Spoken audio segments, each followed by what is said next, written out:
నమస్తే, this is Sourya. Welcome to our channel. ఈ రోజు మనతో పాటు సీనియర్ జర్నలిస్ట్ దాము బాలాజీ గారు ఉన్నారు. వారితో మాట్లాడదాం. నమస్తే సార్. నమస్తే. సార్, ఇరాన్ ఇజ్రాయెల్ యుద్ధ నేపథ్యంలోని అమెరికాకి సంబంధించి అంటే అమెరికా కంటి చూపుని ఇరాన్ దెబ్బతీసింది అని చెప్పేసి వార్త వస్తుంది. అంటే కంటి చూపుని దెబ్బతీయడం అంటే ఏంటి అసలు? ఏదైనా ఏదైనా ఉపయోగించారా? లేదు మిసైల్స్ కి సంబంధించి అసలు ఎట్లా తీసుకోవచ్చు? కంటి చూపు దెబ్బతినడం అంటే అసలు ఏంటి? చాలా మందికి డౌట్ ఉంది. సో దీని గురించి మీ విశ్లేషణ ఏంటి? సింపుల్ గా చెప్పాలంటే కంటి చూపు అంటే ఏం లేదు, సర్వైలెన్స్ అండి. సర్వైలెన్స్ అంటే రాడార్ సిస్టమ్ బేసిక్ గా. అంటే అమెరికా ప్రపంచంలోనే మొత్తం మిలిటరీ బేసెస్ అంటారు. ప్రపంచంలో ఎక్కువగా మిలిటరీ బేస్లు ఉన్న కంట్రీ ఏదంటే అమెరికానే. ప్రపంచవ్యాప్తంగా అమెరికాకి 800 మిలిటరీ బేస్లు ఉన్నాయి. ఏ దేశానికి ఇది లేదు. ఇంకా ఒక ఎక్కువగా ఉన్నదంటే ఫ్రాన్స్కి ఒక 10 ఉంటాయి అంతే. మిగతా ఏ దేశానికి మిలిటరీ బేస్లు 10 కంటే ఎక్కువ లేదు. కానీ అమెరికాకి 800 ఉన్నాయి. అందులో 50 అమెరికాలో ఉంటాయి. సో ఆ 50 పక్కన పెడితే వేరే దేశాల్లో అమెరికాకు మిలిటరీ బేసులు 750 ఉన్నాయి. ఇందులో గల్ఫ్ కంట్రీస్లో తీసుకుంటే 19 మిలిటరీ బేసులు ఉన్నాయి. ఈ 19 మిలిటరీ బేసులు ఏర్పాటు చేయడం కోసం $1 ట్రిలియన్ ఖర్చు పెట్టింది అమెరికా. ఎందుకంటే ఒక్క ఖతారు వాటిలో ఉండే రాడార్ సిస్టంలోనే అమెరికా దాదాపు $1.1 బిలియన్ ఖర్చు పెట్టింది. సో అంటే 9,000 కోట్లు. ఈ 9,000 కోట్ల రాడార్ని ఇరాను 17 లక్షల డ్రోన్తో కొట్టేసింది. అది షాక్ అవుతున్నారు. ఎందుకంటే దాని పని ఏంటి? రాడార్ పని 5,000 కిలోమీటర్ల దూరంలో, 5,000 కిలోమీటర్ల దూరంలో ఉన్న దాన్ని కూడా పసిగట్టగలుగుతుంది. అంత శక్తివంతమైన రాడార్ని దాన్ని పసిగట్ట లేకుండా ఈ ఇరాన్ డ్రోన్ వెళ్ళి, షాహిద్ డ్రోన్ అంటారు, దీన్నే సూయిసైడ్ డ్రోన్ అని కూడా అంటారు. One way drone. అది ఒకసారి వెళ్తే అది కూడా పోతుంది అంతే. అది మళ్ళీ వెనక్కి వచ్చే పనులు ఇవేమి ఉండవు. సో అలాంటి ఒక డ్రోన్ ఉపయోగించి ఆ డ్రోన్ ఖర్చు అంతా 17 లక్షలే. అంత ఎఫెక్టివ్గా ఎలా చేయగలిగింది అనేది ఇప్పుడు షాక్ అవుతున్నారు. సో మామూలుగా అయితే ఇవన్నీ కూడా హైట్ ఉంటేనే పసిగడతాయండి. 80 ఫీట్ లోపల ఉంటే ఇవి పసిగట్టవు ఈ రాడార్. ఇది ఇరాన్కి తెలుసు. అయితే ఇరాన్ ఇప్పుడు ఒంటరిగా ఇలా చేయగలుగుతుందా? ఎందుకంటే ఇప్పుడు ఇజ్రాయెల్లో కూడా చాలా ఇజ్రాయెల్ దగ్గర ఏమేమి ఉన్నాయి? షార్ట్ రేంజ్ వచ్చి ఐరన్ డోమ్ ఉంది. తర్వాత ఇంకొంత మీడియం రేంజ్ వచ్చి డేవిడ్ స్లింగ్ అనే ఒక డిఫెన్స్ సిస్టమ్ ఉంది. లాంగ్ రేంజ్ వచ్చి యారో సిస్టమ్. 3 రకాల డిఫెన్స్ సిస్టమ్స్ ఇజ్రాయెల్ దగ్గర ఉన్నాయి. అట్లాగే అమెరికా కూడా మోహరించింది. ఒకటి వచ్చి పేట్రియాట్ డిఫెన్స్ సిస్టము, రెండోది థర్డ్ డిఫెన్స్ సిస్టమ్. ఈ రెండు అమెరికావి పవర్ఫుల్ డిఫెన్స్ సిస్టమ్. సో 5 రకాల డిఫెన్స్ సిస్టమ్స్ ఈ 2 దేశాల దగ్గర ఉంటే ఈ పవర్ఫుల్ మిలియన్ల డాలర్లు లేకపోతే $1 బిలియన్ ఖర్చు పెట్టి తయారు చేసిన ఈ డిఫెన్స్ సిస్టమ్స్ని బ్రేక్ చేసి ఇరాను ఎలా వెళ్ళగలుగుతుంది? ఇరాన్ మీద ఎప్పటి నుంచో ఆంక్షలు ఉన్నాయి. వేరే టెక్నాలజీ రాదు ఇరాన్కి. వాళ్ళు మోడర్న్ వెపన్స్ తయారు చేసుకునే వ్యవహారం లేదు. పైగా ఎకనామికలీ అది కొలాప్స్ అయిన దేశం, డబ్బులు లేవు. అయినా కూడా ఇంత అడ్వాన్స్డ్ టెక్నాలజీ ఉన్న అమెరికా ఇజ్రాయెల్ని ఎలా దెబ్బ కొట్టగలుగుతుంది ఇరాన్ అనేది ఇప్పుడు అందరికి కూడా షాక్ అవుతున్నారు. అరే, ఇరాన్ని చూసి నేర్చుకోవాలి ప్రతి దేశం అన్న స్థాయిలో ఉన్నారు. అంటే వాళ్ళ సంకల్ప బలం, పోరాడాలనే సంకల్ప బలం కావచ్చు, చనిపోవడానికి రెడీగా. మనకు తెలుసు, నేను ప్రెసిడెంట్ అయితే నేను ఒక పోస్ట్లోకి వెళ్తే నన్ను చంపేస్తారని తెలుసు అక్కడ. ఎందుకంటే జస్ట్ 2 రోజుల ముందు ఆ పోస్ట్లో ఉన్న చంపేశాడు. మళ్ళీ వస్తే మళ్ళీ చంపేశారు.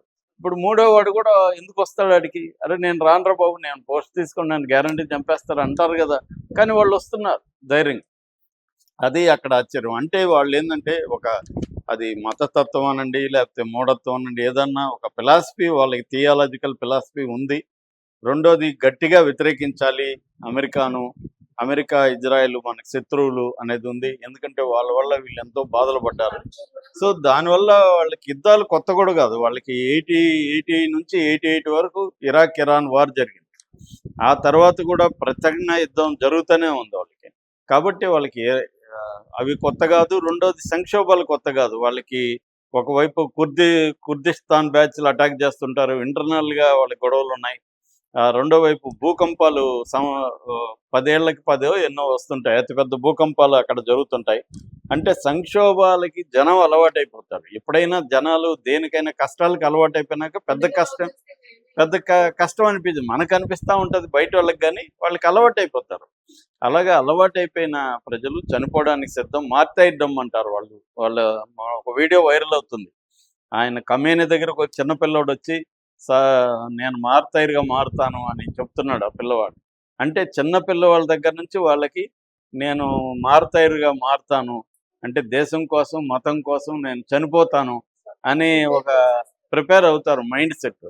అందువల్ల ఇరాన్ ఎదుర్కోగలుగుతుంది.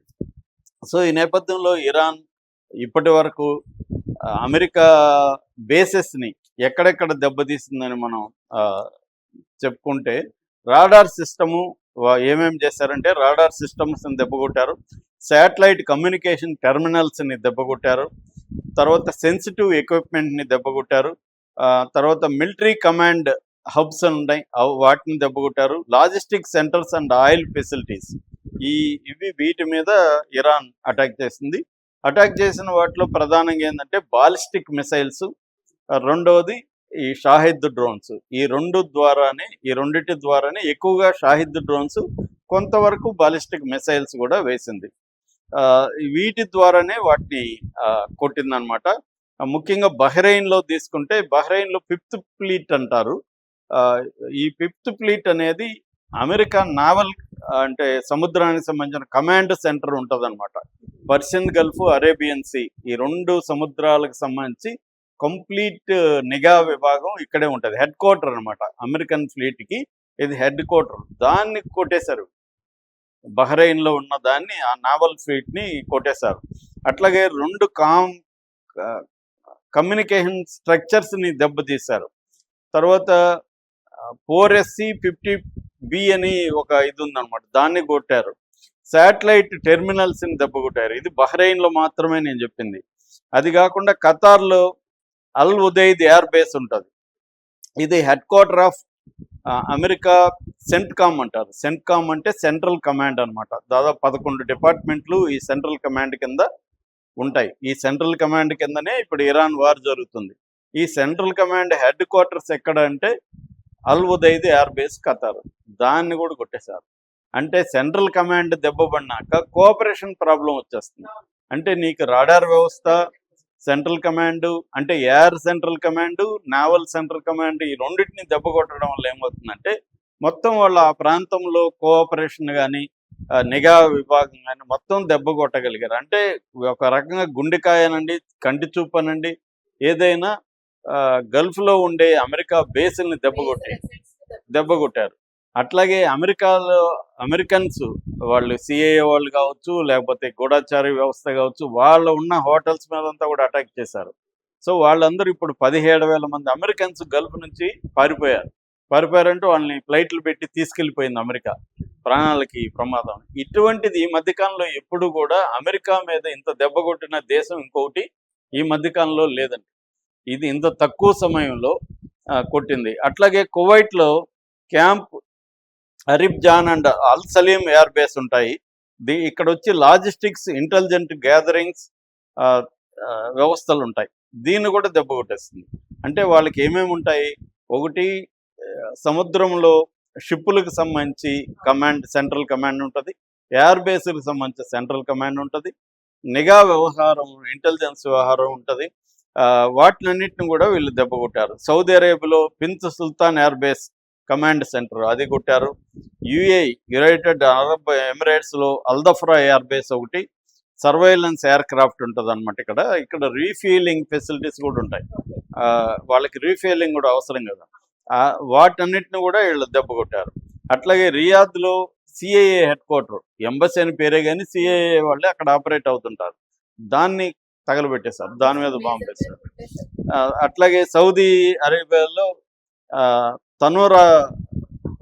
తనూరా అంటారు, ఆయిల్ రిఫైనరీ, ఆరంకో ఉంటుంది, దాన్ని కూడా కొట్టారనమాట. అంటే గల్ఫ్ ఎందుకు ఇది సాధ్యమైంది ఇరాన్ కంటే, ఈ గల్ఫ్ కంట్రీస్ అన్నీ మామూలుగా అమెరికా ప్లాన్ ఏంటంటే సర్క్యులర్ రింగ్ లాగా ఇరాన్ చుట్టూ తన బేసులను పెట్టుకుని కూర్చుందండి. ఇరాన్ని కంట్రోల్ చేయాలని అమెరికా ఏం చేసిందంటే ఇరాన్ చుట్టూ పెట్టుకునింది. అదే ఇరాన్కి అడ్వాంటేజ్గా తీసుకుంది ఇరాన్. చుట్టూ ఉన్నవి దగ్గరలో ఉంటాయి, ముందు దగ్గరగా ఉంటాయి. అంటే మేజర్గా 50 కిలోమీటర్ల నుంచి 300 కిలోమీటర్ల దూరంలోనే ఉంటాయి ఇవన్నీ. సో వీటిని కొట్టడం ఇరాన్కి ఈజీ. దాన్ని కొట్టడానికి ఇరాన్కి తక్కువ ఖర్చుతో డ్రోన్లు చేసుకునింది. పతంజలి దెయ్యం ఆత్మకథలో కథ ఉంటుందండి. అదేంటంటే కోతులకి తాబేళ్ళకి గొడవ వస్తుంది. కోతులు తాబేళ్ళని కొట్టడానికి ట్రై చేసి కోతుల వల్ల కాదు, ఎందుకంటే తాబేళ్ళకి కవచం ఉంటుంది కదా. అయితే ఒక ముసలి కోతి సలహా ఇస్తుంది, తాబేళ్ళని తిప్పించి కొట్టడరా అని. సో అలాగే తాబేళ్ళు తిప్పించి కొట్టేసరికి తాబేళ్ళందరినీ కొట్టేస్తారు వీళ్ళు. అలాగా ఇరాన్ కూడా ఏమి ఆలోచించిందంటే అమెరికా బలాన్ని బలహీనతలను గుర్తించింది ఇరాన్. సో దాని బలం కాదు, దాని బలహీనత ఏంటి అని గుర్తించి బలహీనత దగ్గరలో ఉంది. సో అవి చాలా పవర్ఫుల్ ఉన్నాయి, కానీ అవి తక్కువ ఎత్తులో వెళ్తున్న వాటిని అది గ్రహించలేదు, అది కనిపెట్టలేదు రాడార్ వ్యవస్థ. ఇది ఫైండ్ అవుట్ చేసి తక్కువ ఎత్తులో ట్రావెల్ చేసే డ్రోన్స్ని వీళ్ళు తయారు చేసి దెబ్బ కొట్టుగా. ఇది ఒకరోజు జరిగేది కాదు, ఇది అనేక ఏళ్ల నుంచి ఇరాన్ ప్రిపేర్ అవుతుంది, సైలెంట్గా ప్రిపేర్ అవుతూ ఎప్పుడైనా జరుగుతుంది ఇదని తెలుసు కాబట్టి. ఎందుకంటే కమ్ముకొని ఉన్నారు కదా చుట్టుపక్కల, సో జరుగుతుంది. అది ఒక యాంగిల్. రెండో యాంగిల్ ఏంటి, గల్ఫ్ కంట్రీస్ అన్ని కూడా సేఫ్ హెవెన్స్గా మారిపోయినాయి. ప్రపంచ పెట్టుబడులు, ప్రపంచ వాణిజ్య, ట్రేడ్, లాజిస్టిక్స్ అన్నిటికీ అది హబ్గా మారిపోయింది. దాన్ని ఆ ఇమేజ్ని దెబ్బ కొట్టేసామనుకో, వాళ్ళు ఇంకా అమెరికా బేసులు పెట్టుకోవడానికి భయపడాలి. అది అందుకని వాళ్ళని దెబ్బ కొడుతున్నారు. సో ఎక్కడ బలహీనంగా ఉందో, అంటే ఒక బలమైన ఎనిమిని ఒక బలహీనమైన వ్యక్తి కావచ్చు, దేశం కావచ్చు, ఏదైనా ఎలా దెబ్బ కొట్టాలనే దానికి సంజు అనే ఆయన చైనాలో 2000 ముందే ఆర్ట్ ఆఫ్ వార్ అని బుక్ రాశాడు. దాన్ని గెరిల్లా వార్ఫేర్ అంటారు. అదే మావోయిస్టులు కానీ అనేక సంస్థలు అలాగే చేస్తుంటారు, బలమైన వాడిని ఎలా కొట్టాలి. వీరప్పన్ కూడా 30 ఏళ్ళుగా 2000 మంది ఇండియన్ మిలిటరీని ఆయన ఒక్కడే, వీరప్పన్ ఒక్కడే ఎలా చేశాడంటే గెరిల్లా వార్ఫేర్. సో అలాగా ఇప్పుడు ఇరాన్ కూడా గెరిల్లా వార్ఫేర్తో అటాక్ చేస్తుంది. అంటే శత్రువు బలాలేంటి, బలహీనతలేంటి, శత్రువు బలహీనతలు మనం ఎలా ఉపయోగించుకోవాలి అనేది ఇప్పుడు ఇరాన్ చేస్తుంది. ఈ దెబ్బకి అమెరికా అల్లకల్లోలంగా మారిపోయింది. అమెరికాలో ట్రంప్కి దాదాపు 80% ప్రజలు వ్యతిరేకంగా మారిపోయారు. ఇది మనకు అనవసరమైన యుద్ధం. పైగా అమెరికా క్రైసిస్లో ఉంది, ఫైనాన్షియల్ ఎకనామిక్ క్రైసిస్లో ఉన్నప్పుడు ఇప్పటికే 1 బిలియన్ పైన ఖర్చు అయింది. అంటే మొత్తంగా ఒక 100 నుంచి 200 బిలియన్ డాలర్లు ఈ యుద్ధం వల్ల అమెరికాకి దెబ్బ తగులుతుంది. ఇది అవసరమా? మనకు ఇరాన్ వల్ల మనకు వచ్చిన నష్టమే లేదు. నువ్వు వెళ్ళి వాడి యుద్ధాన్ని నువ్వు చేస్తావు. ఎవరైనా కూడా మన యుద్ధాన్ని మనం చేయాలి, కానీ వేరే వాళ్ళ యుద్ధాన్ని మనం చేస్తే మనకి నష్టం కదా. అలాగా ఇజ్రాయెల్కి అవసరం, అది అమెరికాకి అవసరం లేదు. ఇజ్రాయెల్ యుద్ధాన్ని నిన్నూడరా చేయమన్నాడని ఇప్పుడు ట్రంప్కి వ్యతిరేకత అక్కడ బలంగా పెరిగింది. ఇరాన్ ఎప్పటి నుంచో వాళ్ళకి స్ట్రాంగ్ మిలిటరీ ఉందండి. IRGC అనేది వరల్డ్లోనే వన్ ఆఫ్ ద బెస్ట్